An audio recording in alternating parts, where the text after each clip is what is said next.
Es Marcos, de Barcelona, pero podría ser cualquiera, en cualquier otra parte.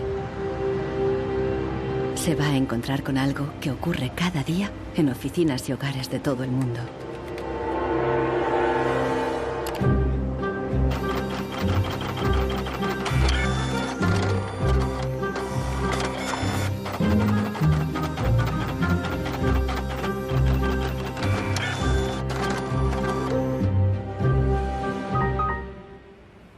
Una pieza de la impresora ha fallado y el fabricante recomienda llevarla al servicio técnico. El meu tècnic fa un diagnòstic previ, pero aquest diagnòstic ja son 15 euros més IVA. Seguramente será difícil encontrar las piezas para poder repararla. Realment, reparar-la no li surt molt a compte. Que reparar-la parlem d'uns 110, 120 euros. Tienes impresoras desde 39 euros. Per preu, té una impressora que té molta més velocitat d'impressió. Jo t'aconsellaria que miressis impressores noves. Així que, sens dubte, jo em compraria una nova, Ensenyo. No es casualidad que los tres vendedores sugieran comprar una nueva impresora. Si acepta, Marcos será una víctima más de la obsolescencia programada, el motor secreto de nuestra sociedad de consumo. Our role in life seems to be just to consume things with credit, to borrow money to buy things we don't need. Nous vivons dans une société dominée par une économie de croissance dont la logique est non pas croître pour satisfaire les besoins, mais croître pour croître.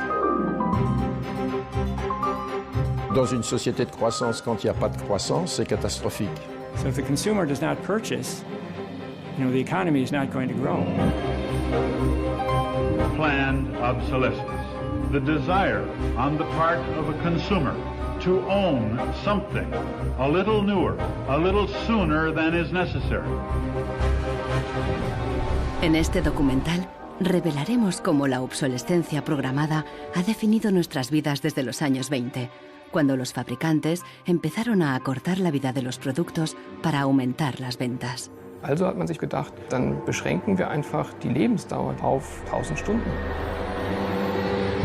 Descubriremos que diseñadores e ingenieros se vieron forzados a adoptar nuevos valores y objetivos. Was back to the drawing board and come out with something that was more fragile. They time those things. They time them. So when you finally paid for them, they're used up. Conoceremos una nueva generación de consumidores que está llevando la contraria a los fabricantes. I do think that Apple's development of the iPod was intended to be one of planned obsolescence. ¿Es viable una economía sin obsolescencia programada y sin su impacto sobre el medio ambiente? Posterity will never forgive us. Posterity will suddenly find out about the throwaway lifestyles of people in the advanced countries.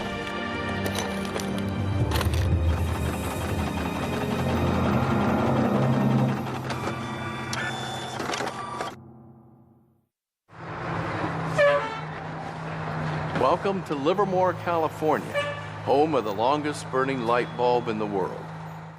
My name's Lynn Owens, and I am chairman of the Light Bulb Committee. It was in 1972 when we discovered that the light bulb that was hanging in the fire station was a significant light bulb. We didn't have any idea at all how old it was until a newspaper man by the name of Mike Dunstan started doing research. He was still able to talk to some of the old volunteer firefighters who were in their 90s at that time and who verified that the light bulb had been burning continuously since 1901. 109 años y sigue sumando. La imagen de la bombilla está en internet 24 horas al día. De momento se han agotado ya 2 webcams y la bombilla va por la tercera.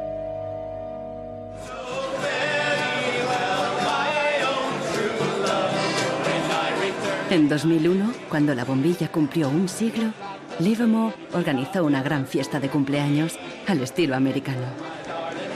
I think we were hoping if we would get 200 people, we'd be happy. And we ended up with 800 or 900 people showing up.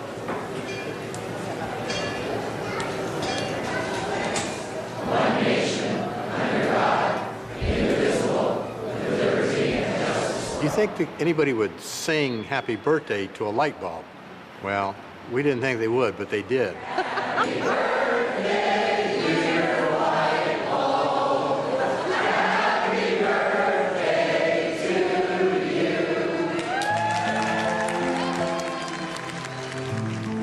The origin of the bulb was, it was produced in a town called Shelby, Ohio, back around 1895 and put together by some very interesting ladies that I have some pictures of and some gentlemen that invested in the company.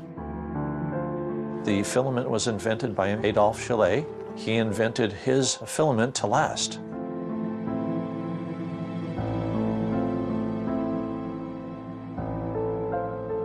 Why does his filament last? I don't know. It's a secret that he made and that died with him. La fórmula para un filamento de larga duración no es el único misterio en la historia de las bombillas. Un secreto mucho mayor es cómo y por qué este humilde producto se convirtió en la primera víctima de la obsolescencia programada. Weihnachten 1924 war ein ganz besonderer Tag. In einem Hinterzimmer in Genf trafen sich einige Herren in Nadelstreifenanzügen, um einem geheimen Plan nachzugehen. Sie gründeten das erste weltweite Kartell, das sich zum Ziel setzte, die Glühbirnenproduktion der gesamten Länder zu kontrollieren und den Kuchen namens Weltmarkt unter sich aufzuteilen. Dieses Kartell hat den Namen Phoebus. Phoebus incluía a los principales fabricantes de bombillas de Europa y de Estados Unidos, e incluso de lejanas colonias en Asia y África. Das Ziel ist gewesen, Patente auszutauschen, die Produktion zu kontrollieren und vor allem aber den Verbraucher zu kontrollieren. Es ist umso besser für diese Firmen, wenn der Verbraucher regelmäßig Glühlampen kauft, und wenn die Glühlampen lange brennen, ist das ein ökonomischer Nachteil. En un principio, la meta de los fabricantes era una larga vida para sus bombillas. On October 21st, 1871, numerous experiments resulted in the production of a small unit lamp of comparatively enormous resistance. The filament being under conditions of great stability after the... En 1881, Edison puso a la venta su primera bombilla. Duraba 1500 horas. En 1924, cuando se fundó el cártel Phoebus, se anunciaban con orgullo 2500 horas de vida útil y los fabricantes destacaban la longevidad de sus bombillas. Also hat man sich bei Phoebus gedacht, dann beschränken wir einfach die Lebensdauer dieser einzelnen Glühbirnen auf 1000 Stunden.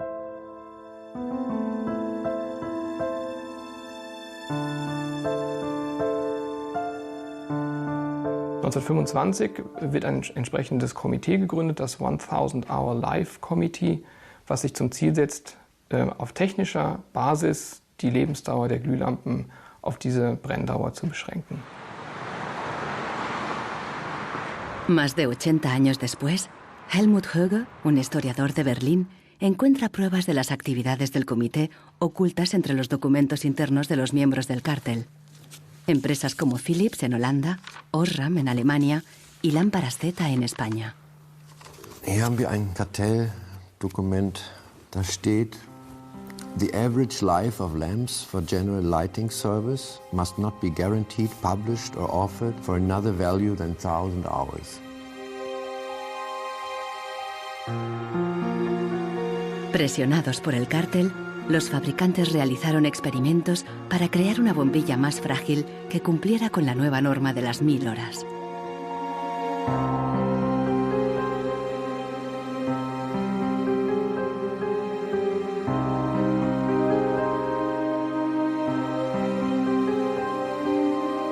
La fabricación estaba rigurosamente controlada para asegurarse de que se cumplía la norma.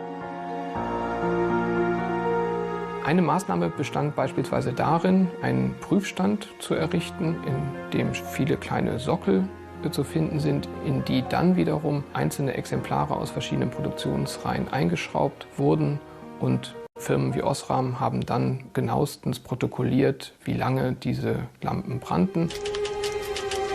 Phoebus creó una complicada burocracia para imponer sus reglas. Los fabricantes eran multados severamente si se desviaban de los objetivos marcados.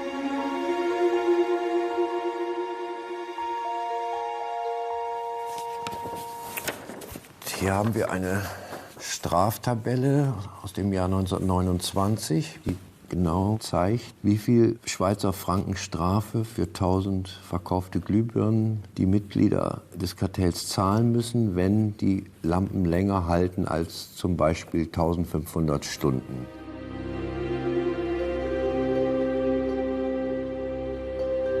A medida que la obsolescencia programada surtía efecto, la vida útil empezó a caer. En solo 2 años pasó de 2.500 horas a menos de 1.500. En los años 40, el cártel ya había conseguido su objetivo. Una bombilla estándar duraba 1000 horas.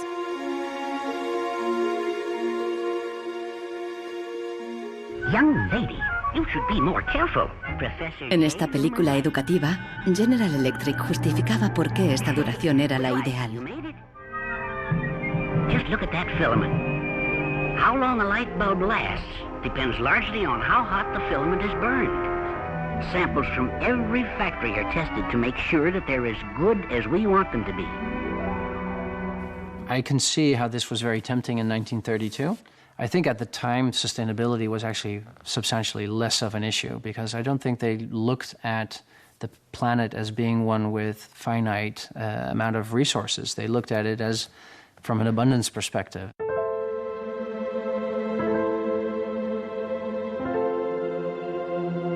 En 1942, el cártel salió a la luz. El gobierno americano demandó a General Electric y a otros fabricantes. Les acusó de competencia desleal, de fijar precios y de reducir la vida útil de las bombillas. Tras 11 años de litigio, el tribunal dictó sentencia en 1953. Entre otras cosas, los jueces prohibieron a General Electric y a sus socios limitar la vida útil de las bombillas. Pero en la práctica, la sentencia tuvo poco efecto y las bombillas continuaron durando 1000 horas.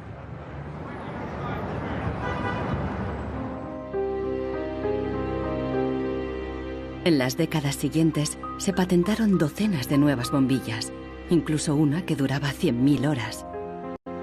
Pero ninguna llegó a comercializarse. Offiziell hat es ja Phoebus eigentlich nie gegeben, wenn auch diese Spuren der Öffentlichkeit nie ganz verborgen gewesen sind. Die Strategie dahinter ist, sich in bestimmten Zeitabständen immer wieder umzubenennen. Dann heißt es mal internationales Elektrizitätskartell, dann mal wieder irgendein anderer Name. Entscheidend ist, dass diese Idee als Institution natürlich weiter besteht.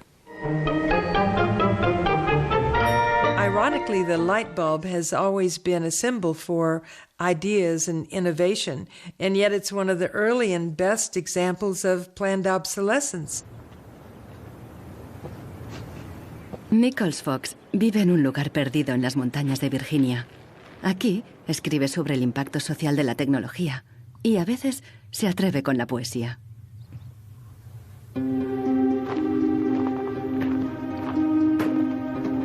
When in the dark the bogles are about, behind the bushes hiding at the ready, before you faint with fright or give a shout, you want illumination ever steady. Well, flashlights are very important for me, especially if you live out in the country where there are no street lights. I started having enormous problems with them, and yet I would get a new bulb, I would get new batteries, and these flashlights just wouldn't work. Nichols Fox es víctima de la obsolescencia programada, aún estando lejos de la moderna vida urbana. Here's a General Electric memo from the 30s. 2 or 3 years ago, we proposed a reduction in the life of flashlight lamps from the old basis on which one lamp was supposed to outlast 3 batteries to a point where the life of the lamp and the life of the battery would be approximately equal. Flashlights are not toys. Flashlights are safety devices. It's just infuriating, really, to think that, first of all, they would do this so quietly, and second of all, they would do it at all.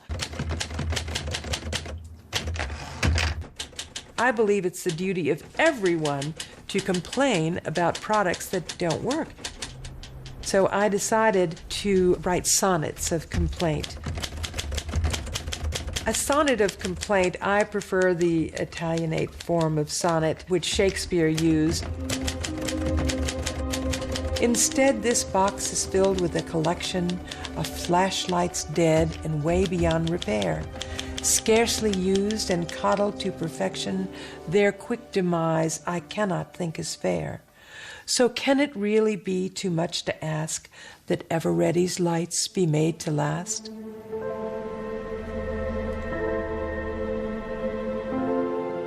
En Barcelona, Marcos ha ignorado el consejo de los vendedores de reemplazar la impresora. Está decidido a repararla, pero el manual ni tan solo menciona el problema. Buscando por los foros de internet, descubre que no está solo. Doncs hi ha molta gent als fòrums que té els mateixos problemes que jo, que té problemes a la impressora, no l'imprimeix, es bloqueja i no poden fer res. Pasa amb diverses marcas de impresoras. Ninguno de los cientos de mensajes ofrece una solución. Marcos está buscando una aguja en un pajar.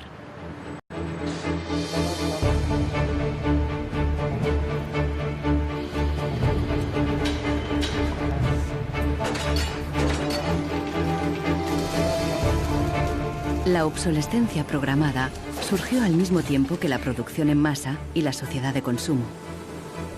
The whole issue with products being made to last less long is part of a whole pattern that began in the Industrial Revolution, when the new machines were producing goods so much more cheaply, which was a great thing for consumers, but consumers couldn't keep up with the machines. There was so much production. Con la producción en masa bajaron los precios y muchos productos fueron más asequibles. Pero los fabricantes estaban preocupados. ¿Cuánto duraría esta bonanza? ¿Qué pasaría cuando todo el mundo lo tuviera todo?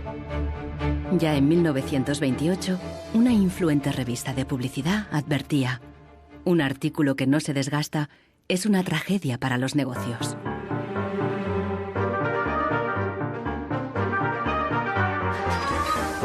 La tragedia afectó especialmente a Henry Ford, el padre de la producción en cadena. Para poner su modelo T al alcance del consumidor medio, Ford lo produjo en masa, a partir de un único diseño básico que ofrecía fiabilidad y durabilidad. It was this noisy, smelly, dirty Model T Ford that made women very unhappy, but the men treated like a piece of farm machinery. But it was the workhorse of America. La estrategia del modelo único fue un gran éxito, y a principios de los años 20, la mitad de los coches del mundo eran Ford T. Para superar a Ford, sus competidores de General Motors apostaron por una estrategia diferente, ideada por su presidente Alfred Sloan. En lugar de hacer el nuevo Chevrolet tan fiable y duradero como el modelo T, Sloan le dio un giro radical y fundamentalmente estético. Sloan put a new dress on it and gave a new lipstick and put it out on the market for slightly less than what the Ford Model T sold for. And because it was a prettier design than the Model T, it sold like hotcakes. So he realized that he didn't have to beat Ford at his engineering game. He could beat Ford at the design game. Sloan introdujo el concepto del modelo anual, con una sucesión de diferentes tamaños, formas y colores. Su objetivo era que los consumidores cambiaran de coche cada 3 años. La estrategia funcionó y las ventas de Ford cayeron porque los consumidores empezaron a ver el modelo T anticuado y obsoleto. En 1927, tras producir 15 millones de unidades, Ford retiró el modelo T del mercado.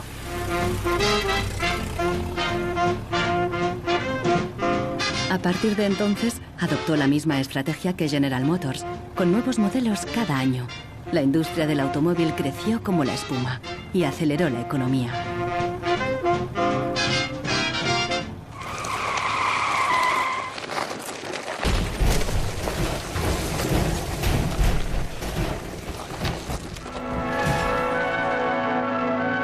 En 1929, la crisis de Wall Street frenó en seco la incipiente sociedad de consumo y llevó a los Estados Unidos a una profunda recesión económica. Unemployment reached staggering proportions. By 1933, 1/4 of our labor force was unemployed.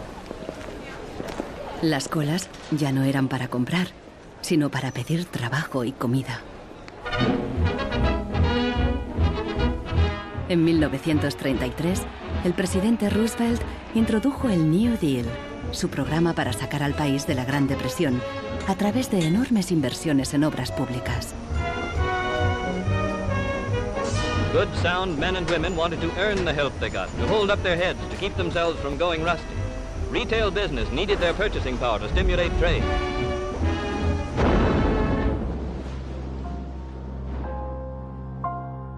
Pero no todo el mundo confiaba en el New Deal.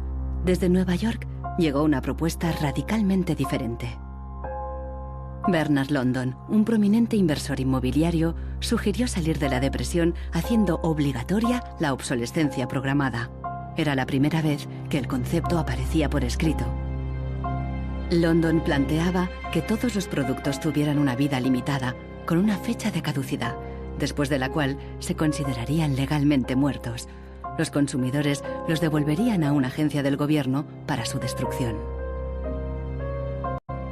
Quien se quedara un artículo después de caducado pagaría una multa.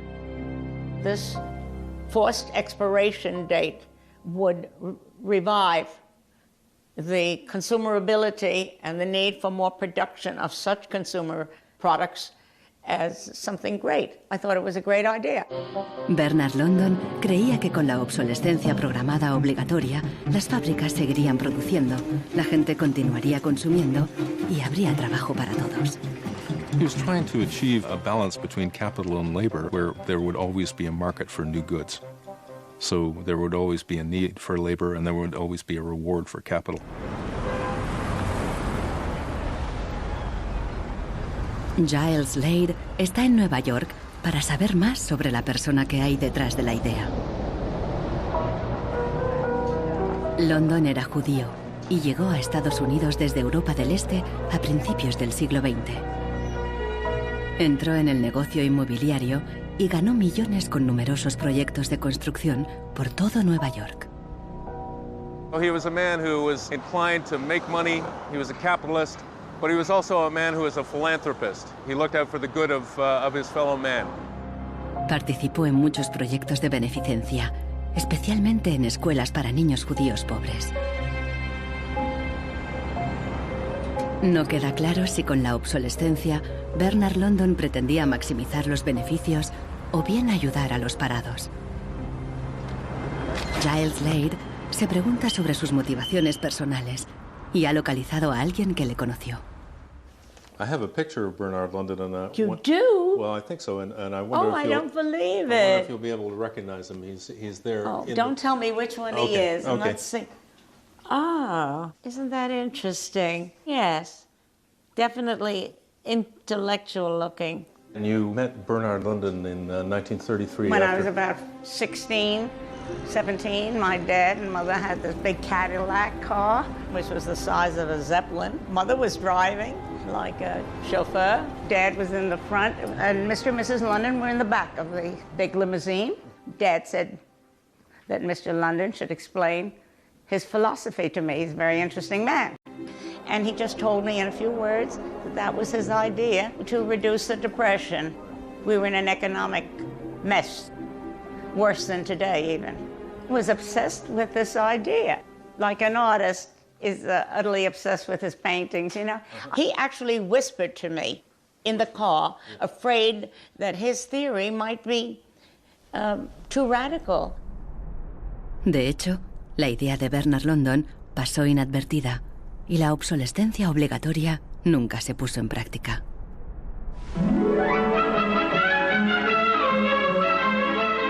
20 años más tarde, en los años 50, la obsolescencia programada resurgió, pero con un giro crucial. Ya no se trataba de obligar al consumidor, sino de seducirle. Planned obsolescence. The desire on the part of a consumer to own something a little newer, a little better, a little sooner than is necessary. We certainly in America and by Esta es la voz de Brooks Stevens, el apóstol de la obsolescencia programada en la América de la posguerra. Este elegante diseñador industrial creó desde electrodomésticos hasta coches y trenes, contando siempre con la obsolescencia programada. A tono con la época, los diseños de Brooks Stevens transmitían velocidad y modernidad. Hasta su casa era inusual. This is the home that my father designed and that I grew up in. When it was being built out in the suburbs, everybody thought it was going to be the new Greyhound bus station because it did not look like a traditional home. Here's a family photo of my father, myself, my two older brothers, my older sister, and my mother. Our home was always filled with the products that he designed for his clients, like the Lawn Boy. So every few years we would get a new Lawn Boy mower. And my mother enjoyed cutting the grass herself. And to some degree, she would be doing some product testing, because if there were things that she didn't like about it, you know, he would hear about it.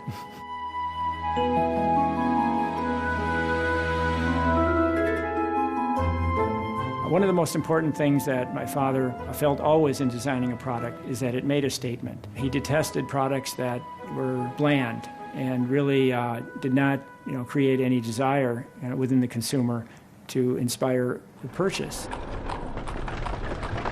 Unlike the European approach of the past, where they tried to make the very best product and make it last forever, meaning you bought such a fine suit of clothes that you were married in it and then buried in it, and never a chance to renew it. The approach in America is one of making the American consumer unhappy with the product that he has enjoyed the use of for a period, have him pass it on to the second-hand market, and obtain the newest product with the newest possible look. Brooks Stevens viajó por todos los Estados Unidos, promoviendo la obsolescencia programada en charlas y discursos. Sus ideas cuajaron y tuvieron un amplio eco.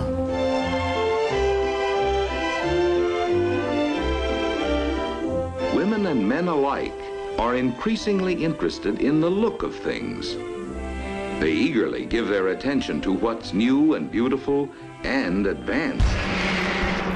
Oldsmobile's elegant golden rocket. Sports outfits by Pat Primo of Los Angeles.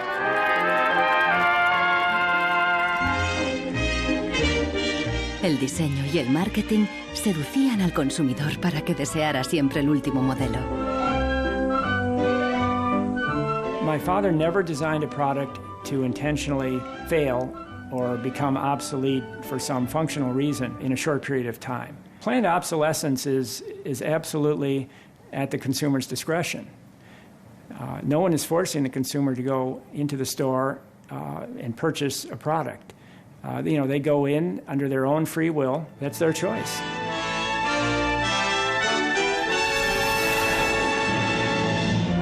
Libertad y felicidad a través del consumo ilimitado. El estilo de vida americano de los años 50 sentó las bases de la sociedad de consumo actual.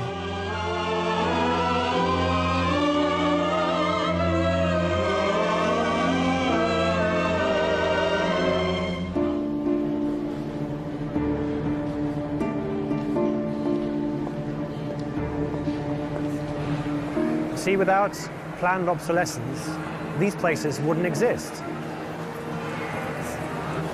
There wouldn't be any products, there wouldn't be any industry, there wouldn't be any designers, architects, there wouldn't be any salespeople, cleaners, there wouldn't be any security guards. All the jobs would go. La obsolescencia programada está en la raíz del considerable crecimiento económico que el mundo occidental ha vivido a partir de los años 50. Desde entonces, el crecimiento ha sido el santo grial de nuestra economía. Nous vivons dans une société de croissance dont la logique est Non pas croître pour satisfaire les besoins, mais croître pour croître, croître à l'infini, faire croître sans limite la production, et pour justifier cette croissance de la production, faire croître sans limite la consommation. Serge Latouche, un destacado crítico de la sociedad del crecimiento, escribe a menudo sobre sus mecanismos. Au fond, il y a 3 instruments fondamentaux qui sont la publicité, l'obsolescence programmée et le crédit.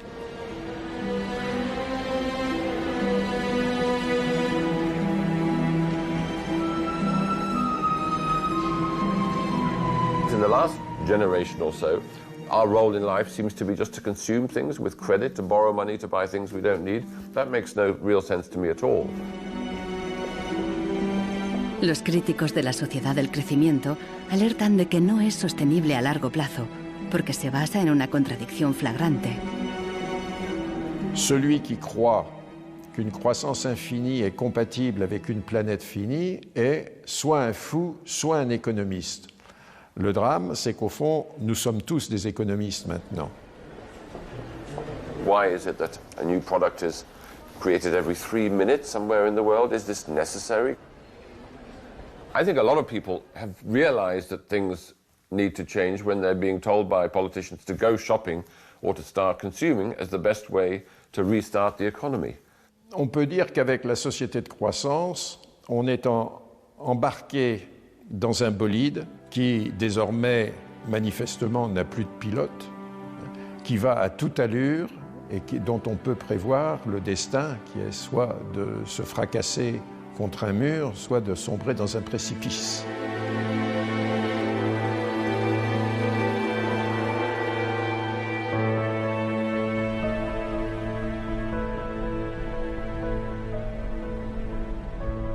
Marcos ha encontrado a alguien en Internet que ha descubierto qué le ocurre a su impresora.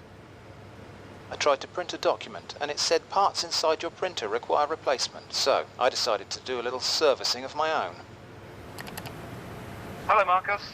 I got your message. Marcos ha contactado con el autor del video. How are you?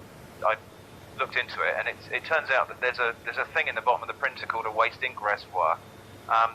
And the way inkjet printers work is they constantly have to clean the print heads, and they do that by squirting ink through them down a hole in the bottom of the printer into this great big sponge. There's just a preset time when it's squirted a certain number of drops down there that then the printer decides it's full of ink and won't function anymore. Mm-hmm. The justification is they don't want to put ink all over your desk. But I think the problem goes deeper than that. It's the way the technology works. It's just designed to fail.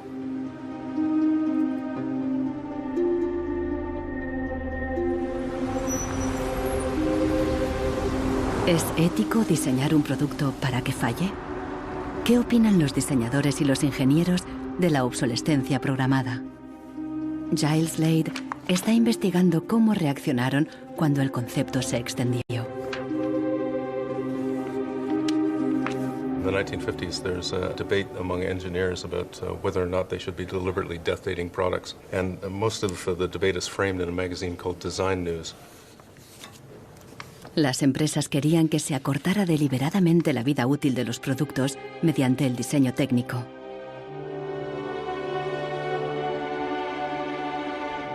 A lot of engineers felt that it was really a dirty strategy to make people pay for products that they deliberately broke.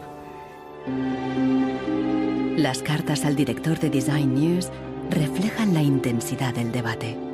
A nation such as ours, leader among nations, turns its engineers into destroyers. It is even a crime against the natural law of God, and that we waste that which He has given us. So engineers were in a really complicated ethical time. This confrontation with planned obsolescence provoked them to examine their most basic ethical concepts.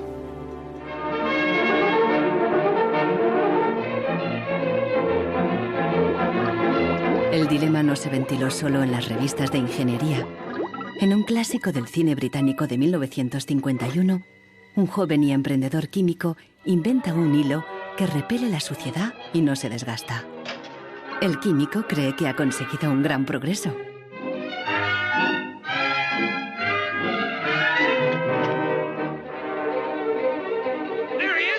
Pero no a todo el mundo le gusta el invento, y al poco le persiguen no tan solo los dueños de la fábrica, sino también los obreros, que temen por sus empleos. Well, that's really interesting, and it reminds me of something that actually happened in the textile industry. En 1940, el gigante químico DuPont presentó una fibra sintética revolucionaria, el nylon. Se formaron largas colas para comprar las nuevas y duraderas medias. There's a picture in here of me in tights. I think I've got one. Oh, yes, here it is. Stockings were a big issue in the 50s and the 60s. You had to wear them. To go out without stockings was really quite shocking. Quan tu t'arreglaves el diumenge que t'anaves a assaig al cine o te n'anaves a ballar, normalment et posaves la roba de vestir. Llavors, clar, requeria posar-te unes mitges boniques. I si estaves al ball i estaves ballant i amb un cop o el que fos se't feia un forat, ja no volies ballar més perquè se te veia el forat de la mitja. Las medias duraderas significaban un gran progreso, pero la alegría duró poco. My father worked for DuPont before and after the war in the nylon division, and he told me a story about how when nylon first came out and they were trying it out for use in stockings, the men in his division were asked to take these stockings home for their wives and girlfriends to try out. My father brought them home to my mother, and of course she was one of the testers. She was delighted with the first products because they were so sturdy. Los químicos de DuPont tenían motivos para estar orgullosos. Incluso los hombres admiraban la resistencia de las medias de nylon.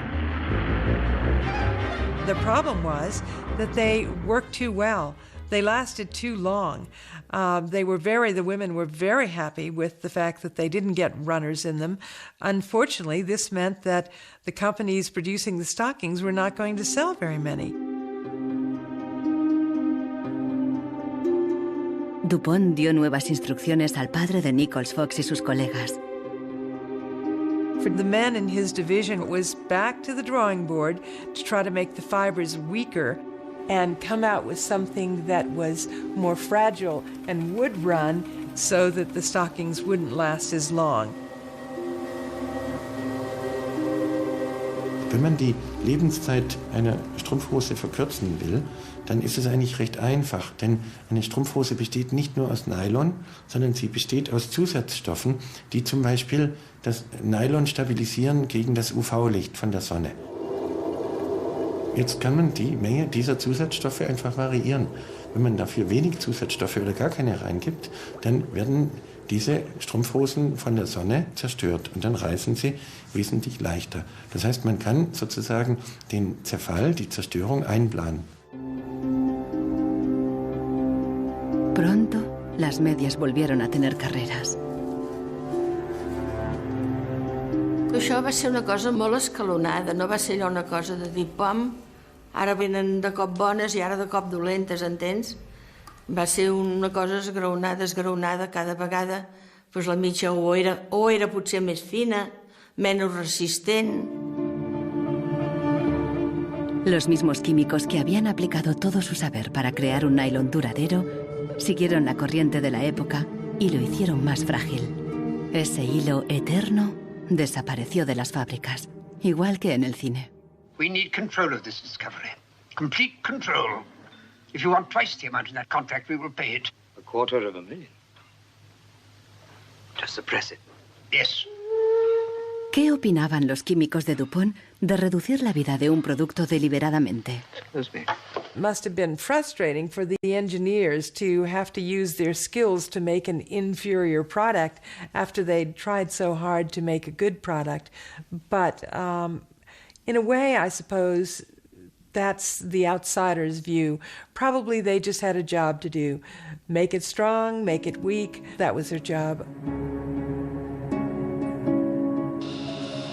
Among engineers, there was a shift taking place in consciousness. There was an old school of engineers who believed that they should make a permanent, usable product that would never break. And there was a new school of engineers that were driven by the market who were clearly interested in making the most disposable product that they could. And this debate resolved itself by these new school of engineers taking over. So how often do you change your mobiles? 18 months. Once a year. Once a year. Once a year. Hoy en día, la obsolescencia programada se enseña en las escuelas de diseño y de ingeniería. Boris Knuff da clases sobre el ciclo de vida del producto, el eufemismo moderno de la obsolescencia programada. I went shopping for you. I've got a couple of things. A pan, salt, shirt, another shirt. La ética ya no cuenta en un mundo empresarial dominado por un único objetivo: compras frecuentes y repetidas. And this is an old toaster. What I do, I pass these round, and you tell me what you think, how long it takes for them to fail, what the service life will be. Okay. Designers have to understand what company they work for. The company decides on a business model. How often do we want to renew our products, our offers? So this brief is given to designers, and designers have to understand and design the product in a certain way so it fits exactly the business strategy of the client they work for.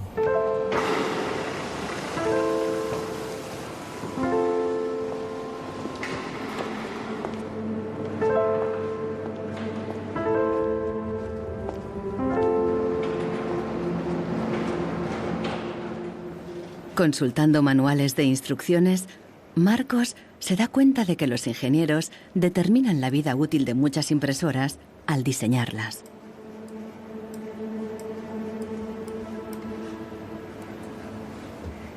Lo consiguen colocando un chip dentro de la impresora.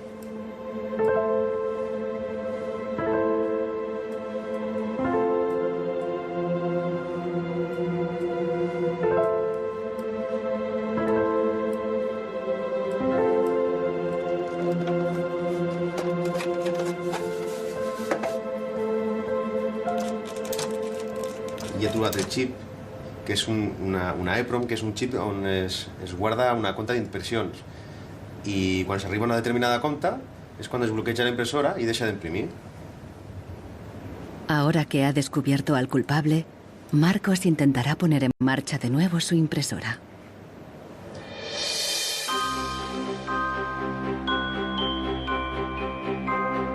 A finales de los años 50, los consumidores empezaron a cuestionar la obsolescencia programada y los trucos de los fabricantes.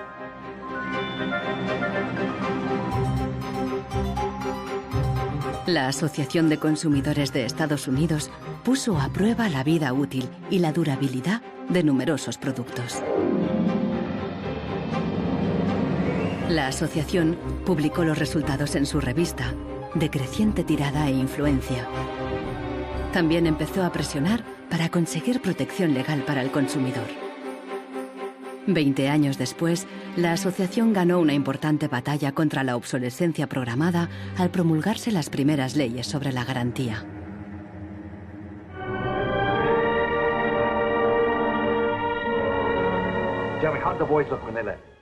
La cultura popular también empezó a hacerse eco de la obsolescencia programada. Incluso apareció en el clásico teatral de Arthur Miller, Muerte de un viajante. Once in my life, I'd like to own something outright before it's broken. I'm always in a race with the junkyard. Just finished paying for the car and it's on its last legs. The refrigerator consumes belts like a crazy maniac. They time those things. They time them, so when you finally paid for them, they're used up.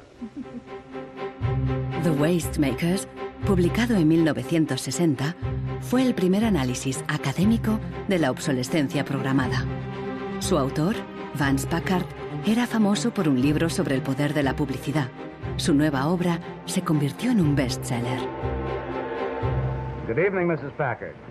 Packard aprovechó cualquier oportunidad para criticar una sociedad basada en el consumismo y el despilfarro. I have a feeling that we're in for some grim days ahead. I think the over-commercialization of American life is starting to change our American character in some ways that disturb me. I think we're becoming more self-indulgent as a people, and I think to some extent we're being encouraged to be more self-indulgent. Well, that's kind of a grim prophecy. Well, I wish I could be more cheerful. Los críticos de la sociedad de consumo vieron sus fallos, pero no se propusieron una alternativa radical, porque en aquella época ya existía una, al otro lado del telón de acero. A finales de los 50, en plena Guerra Fría, aún parecía posible la victoria del comunismo sobre el capitalismo como sistema político y económico.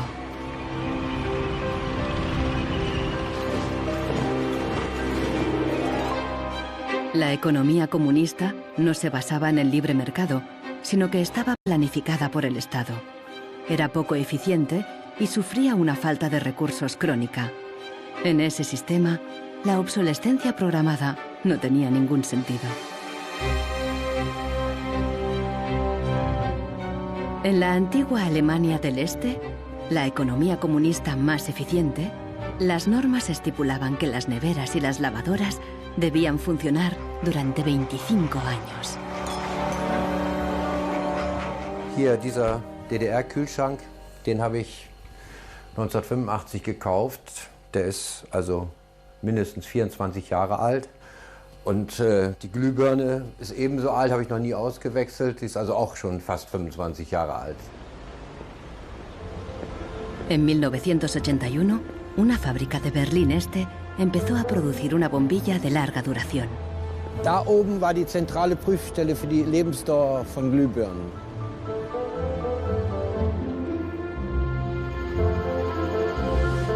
Los responsables de la fábrica presentaron la nueva bombilla en una feria internacional, en busca de compradores occidentales. Als die ostdeutschen Glühlampenhersteller 1981 diese Langlebensdauerglühlampen auf der Hannoveraner Messe präsentierten, meinten ihre Westkollegen von Osram, ihr wollt euch wohl alle arbeitslos machen. Woraufhin die NAVA-Leute, Ingenieure, antworteten, nein, im Gegenteil, indem wir Ressourcen schonen und den Wolfram nicht verpulvern, behalten wir gerade unsere Arbeitsplätze. Los occidentales rechazaron la bombilla. En 1989 cayó el muro de Berlín. La fábrica cerró y la bombilla de larga duración dejó de producirse. Ahora solo se puede ver en exposiciones y museos.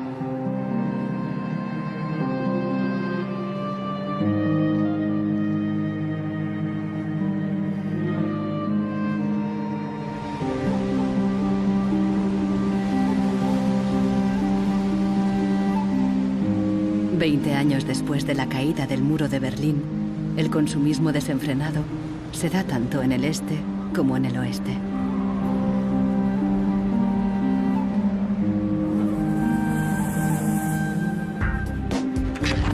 Con una diferencia.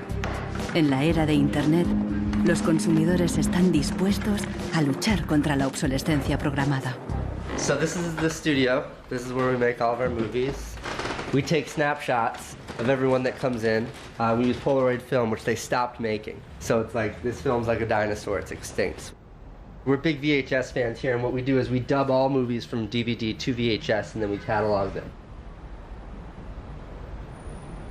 Para los hermanos Neistat, artistas y cineastas de Nueva York, ningún objeto es obsoleto. Siempre pueden encontrarle un lugar en la pared o en su próxima película.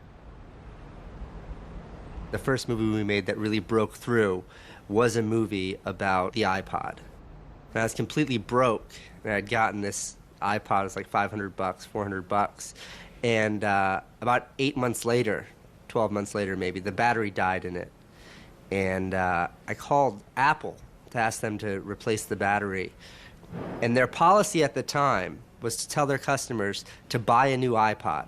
You might as well go get a new one. Apple doesn't offer? No. Apple doesn't offer a new battery for the iPod? No. It wasn't that the battery died that was annoying, because in my Nokia cell phone, the battery dies, you buy a new battery. Even in my Apple laptop, when the battery would die, you replace the battery. But in the iPod, this expensive piece of hardware, when the battery died, you had to replace the entire unit. So it was my brother's idea to make a movie about just that. We went around with a stencil spray painting on every iPod advertisement we saw in town. iPod's unreplaceable battery lasts only 18 months.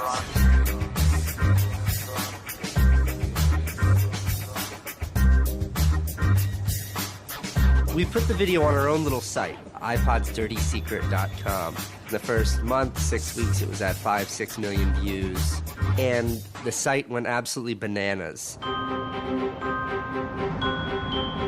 Una abogada de San Francisco, Elizabeth Pritzker, oyó hablar del vídeo y decidió demandar a Apple por el tema de la batería del iPod. Medio siglo después del caso del cártel, la obsolescencia programada llegaba de nuevo a los tribunales. When we brought this litigation, this was 2 years after the iPod was introduced, Apple had sold about 3 million iPods nationwide in the United States. Buena parte de esos iPods tenían problemas con la batería y sus propietarios estaban dispuestos a ir a los tribunales. Igual que el vídeo de los hermanos Neistat, la idea de una demanda se extendió por Internet y captó la atención de miles de afectados. Uno de ellos era Andrew Westley. I'm a music-oriented person, and my iPod is an extension of my being. I bought it actually to hold my music while I traveled transcontinental, and I think on the first flight between San Francisco and New York, if I'm remembering it correctly, the battery had drained before we actually took off on the runway. We selected from amongst the consumers who had called us individuals who would serve as representatives in a class action. A class action is really a device that's fairly unique to the United States, where a small group of people stands in the shoes of a large group to bring one claim before a court. My role in that case was as class representative on behalf of thousands, maybe tens of thousands of people. The case came to be known as Westley versus Apple. When my friends and family learned that this was a major case, they thought I was, becoming a radical. Here I am going to sue. I was the next Erin Brockovich. En diciembre de 2003, Elizabeth Pritzker presentó la querella ante el Tribunal del Condado de San Mateo, a un tiro de piedra de la sede central de Apple.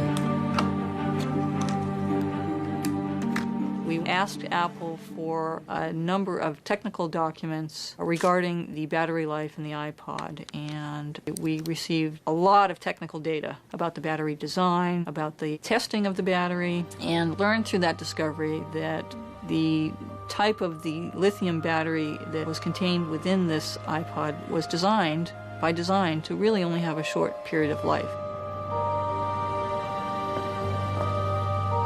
I do think that Apple's development of the iPod was intended to be one of planned obsolescence. El caso nunca llegó a juicio. Después de meses de tensión, las dos partes llegaron a un acuerdo.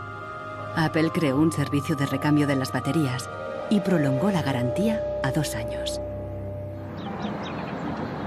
Los querellantes recibieron una compensación. Andrew Westley aceptó un descuento de $50 para un nuevo producto Apple. They retained me as a customer. I bought an expensive laptop, and so I couldn't help but think that in the end, really, the benefit of my specific settlement really was Apple's benefit. One thing that really bothers me personally is that Apple really promotes itself as a young, hip, forward-thinking company, and for a company like that not to have a good environmental policy that allows consumers to return products for proper recycling and disposal really is really counterintuitive and counter to their message.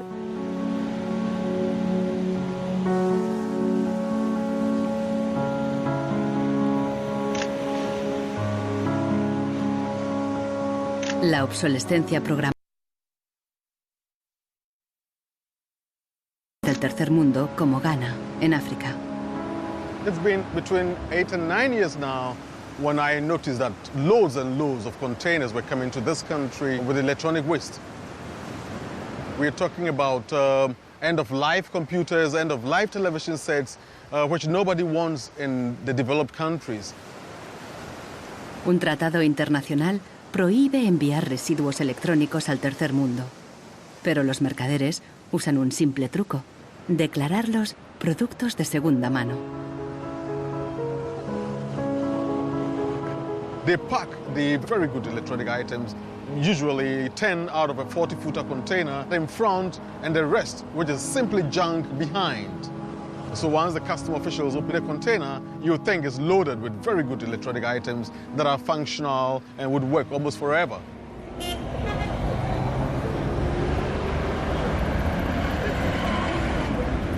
Los contenedores se descargan cerca del puerto donde comerciantes ganeses compran cualquier aparato que funcione o que se pueda reparar. De aquí los llevan a la capital, Accra. En Ghana, si algo se puede reparar, no se tira así como así. Andrew Obusu compra ordenadores de segunda mano de Europa y los repara. This machine is from Spain. I check this machine and then get to find out that the hard disk is not working. Then I change the hard disk, the one is working. And then this one too, the fault was from the VGA. Yeah, I changed the VGA, it was working. If I find out where the fault is, it takes about 30 minutes, 20, 10. Obusu vende estos ordenadores a estudiantes, escuelas y pequeñas empresas. No entiende la mentalidad de usar y tirar de los países desarrollados. But here Africa, it's not easy. Before a fellow gets computer, it's not easy. So that person will just throw it away. He will service it.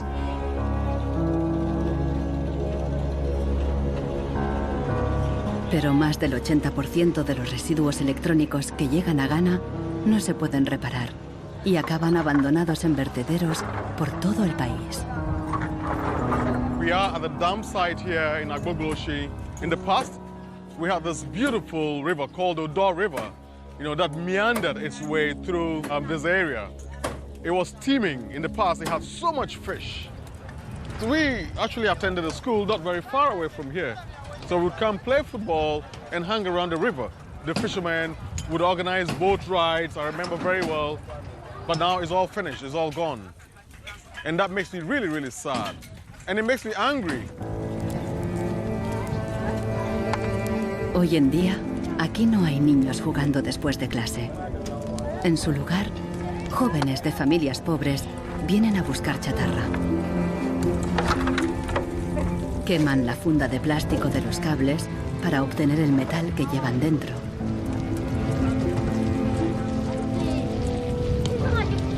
We get some from the computer, TV, and then the machines. The work is not good. Sometimes we get diseases like coughing. But sometimes with some glass carton, if evening time you can sleep and you stand up. Los niños más pequeños rebuscan en los restos para encontrar cualquier pequeño trozo de metal que los mayores hayan olvidado. Los chatarreros compran este metal y lo revenden a países en crecimiento económico.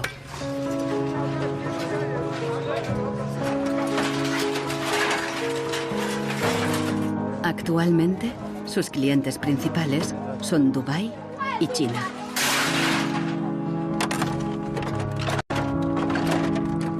Some of those behind the shipments have said that, well, we're trying to bridge the digital divide between Europe, America, and then the rest of Africa and Ghana, of course. But the reality is that these computers that are sent here simply do not work. There's no point in receiving electronic waste when you cannot deal with it, more so when you did not produce it and your country is being used as the world's trash bin.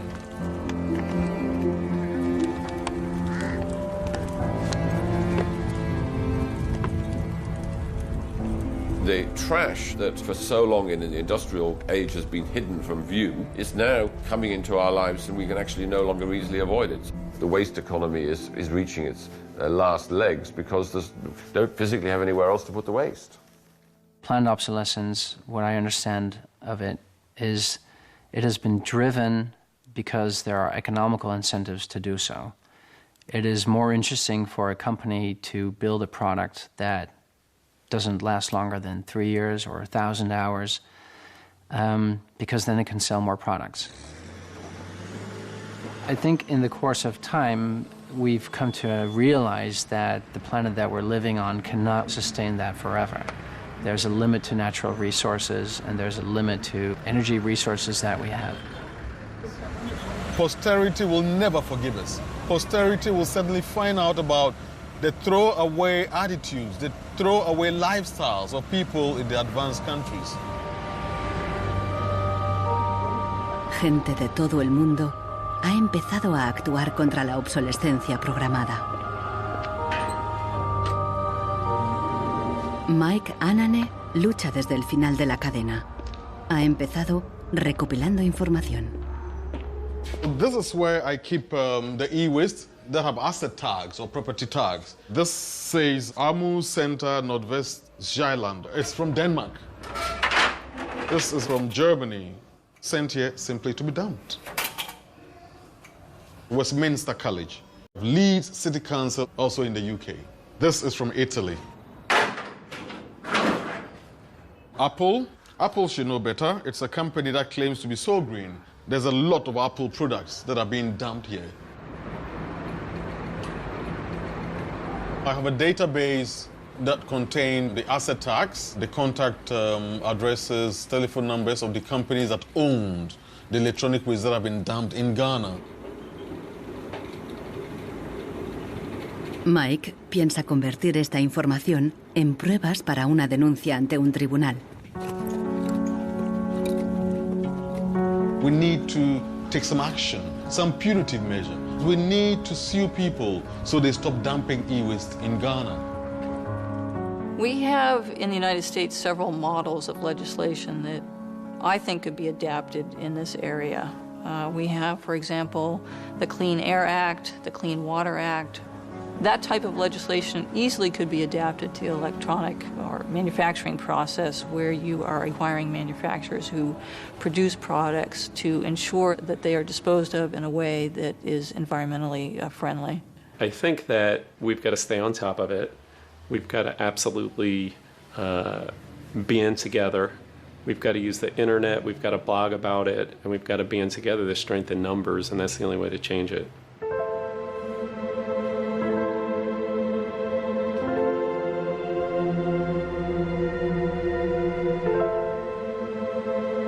La fuerza creciente de las redes sociales está ayudando a Marcos con el problema de su impresora. Ha encontrado la aguja en el pajar, en Rusia. Una web parece ofrecer un software gratuito para impresoras con un chip contador. El programador se ha tomado la molestia de explicar su motivación personal. Stops printing and says some cryptic message. What parts inside your printer require service maintenance. This happens due to a bad construction. This is their business model. Not a good one for user and environment. So I looked and found a way to make user-friendly software to allow active users reset an input counter. Marcos no sabe qué puede pasar, pero decide bajarse el software de todos modos.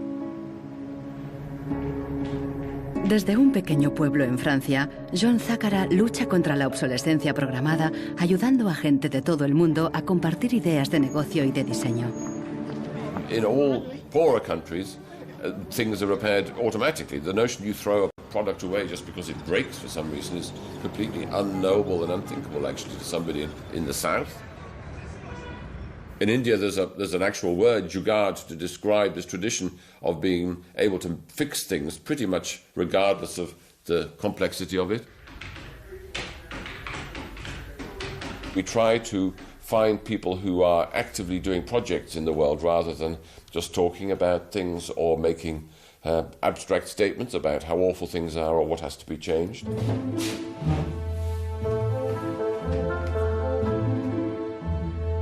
Uno de ellos es Warner Phillips, descendiente de la dinastía de los fabricantes de bombillas. I remember my grandfather taking me to one of the Philips factories in Eindhoven to show me how light bulbs were mass manufactured in factories, which is very, very cool. Casi un siglo después del cártel de la bombilla, Warner Phillips sigue la tradición familiar, pero con una perspectiva diferente. Fabrica una bombilla LED que dura 25 años. That means that you can use the same materials once in 25 years rather than once every year. That means that you don't have to transport the product every year, but only once in 25 years. Para él, no es contradictorio fabricar productos de larga duración y dirigir un negocio rentable. It's not like there's a green world and there is a business world. I think business and sustainability go hand in hand. It's actually the best basis to build a business on. And the only really real way to do that, I believe, is to factor in the true costs of the resources that have been used, but you also look at the energy consumption. You also look at the indirect energy consumption of transportation. Si on faisait vraiment payer aux transporteurs le coût réel du transport, sans parler du fait que le pétrole est une ressource non renouvelable et pour lequel on n'a pas vraiment de substitut, je dirais que le prix du transport devrait être multiplié par 20 ou 30. Avec un prix du kilomètre transporté multiplié par 20 ou 30, ça changerait beaucoup de choses. Una simple bombilla sería mucho más cara si su precio incluyera todos los costes ocultos, materias primas, emisiones de carbono y el impacto ambiental de la producción y el reciclaje. If you factor all of that into every product that you manufacture, then there will be huge incentives for manufacturers and entrepreneurs all over the planet to make products that last forever. También se puede luchar contra la obsolescencia programada replanteando la ingeniería y la producción de los productos. Un concepto nuevo, de la cuna a la cuna. Afirma que si las fábricas funcionaran como la naturaleza, la propia obsolescencia quedaría obsoleta. Wenn man über Umweltschutz redet, meint man bei uns immer sparen, verzichten, vermeiden, reduzieren, Nullabfall, weniger schädlich. Wenn man sich die Natur aber im Frühling anschaut, ein Kirschbaum, kein Sparen, kein Verzichten, kein Vermeiden. El ciclo natural produce en abundancia, pero las flores caídas y las hojas secas no son residuos, sino nutrientes para otros organismos. Die Natur kennt keine Abfälle, sondern sie kennt nur Nährstoffe. Braungart cree que la industria puede imitar el ciclo virtuoso de la naturaleza y lo demostró al rediseñar el proceso de producción de una fábrica textil suiza. Wenn man zum Beispiel so einen Stoff hat, dazu ein Sofa damit bezieht oder einen Stuhl, dann sind die Zuschnitte, was man abschneidet, so giftig, dass es als Sondermüll entsorgt werden muss. Braungart descubrió que la fábrica usaba, por inercia, cientos de tintes y productos químicos altamente tóxicos. Para fabricar los nuevos tejidos, Braungart y su equipo redujeron la lista a solo 36 sustancias, todas biodegradables. Wir suchen jetzt alle Zutaten raus, dass man sie auch essen könnte. Das heißt, Sie können die klein schneiden und in Müsli packen, wenn Sie wollen. Braungart cree que el concepto de la cuna a la cuna es aplicable a cualquier proceso industrial. Wir können alles nochmal neu erfinden, sodass es entweder biologisch nützlich ist oder technisch nützlich ist. Wenn man eine Müllgesellschaft hat, ist jedes kurzlebige Produkt natürlich ein Müllproblem. Wenn es aber eine Gesellschaft ist, die Nährstoffe macht, ist jedes kurzlebige Produkt wieder eine Chance, etwas Neues zu machen. Para los críticos más radicales de la obsolescencia programada, no basta con reformar los procesos productivos. Quieren replantear nuestra economía y nuestros valores. C'est une vraie révolution. C'est d'abord une révolution culturelle, parce que c'est un changement de paradigme, c'est un changement de mentalité. Esta revolución se llama decrecimiento. Al igual que Brooks Stevens en los años 50, Serge Latouche viaja de charla en charla, pero él propone abandonar totalmente el crecimiento. La décroissance, c'est un slogan provocateur qui a pour fonction de rompre avec le discours un peu euphorisant de la croissance possible, infinie, soutenable, et donc pour marquer la nécessité de changer de logique, de sortir de cette logique de la démesure. L'essentiel du programme, en quelque sorte de la décroissance, tient en un mot réduire. Réduire notre empreinte écologique, réduire nos gaspillages, notre surproduction, notre surconsommation. Réduisant la consommation, en réduisant la production, mais en libérant du temps libre, on peut développer d'autres formes de richesse qui ont l'avantage d'être, de ne pas s'épuiser quand on les consomme, comme l'amitié, le savoir. We increasingly rely on objects to give us a sense of self-esteem and identity. It's partly the consequence of the breakdown of things that used to give us identity, like membership of a community or relationship to the land, or all sorts of soft and social things which have been replaced by consumerism. Si le bonheur dépendait du niveau de consommation, on devrait être dans la félicité absolue, parce que nous consommons 26 fois plus que du temps de Marx, mais toutes les enquêtes montrent que les gens ne sont pas 20 fois plus heureux, peut-être même qu'il y a une relation inverse au-delà d'un certain seuil, entre la croissance de la consommation et la croissance du sentiment de bonheur, parce que le bonheur est toujours quelque chose de subjectif, évidemment.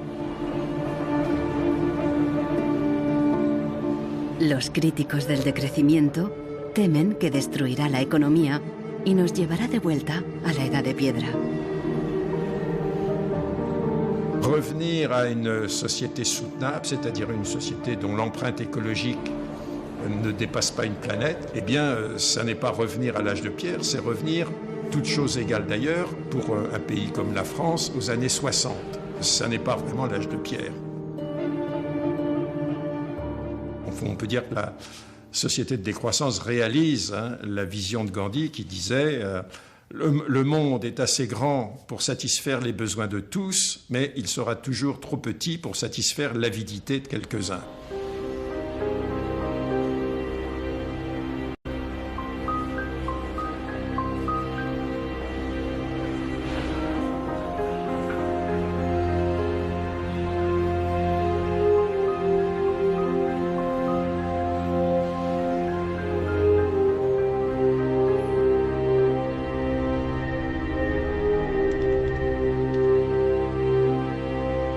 Marcos está instalando el freeware ruso en su ordenador. Con el nuevo programa, puede poner a cero el chip contador de la impresora. La impresora se desbloquea inmediatamente.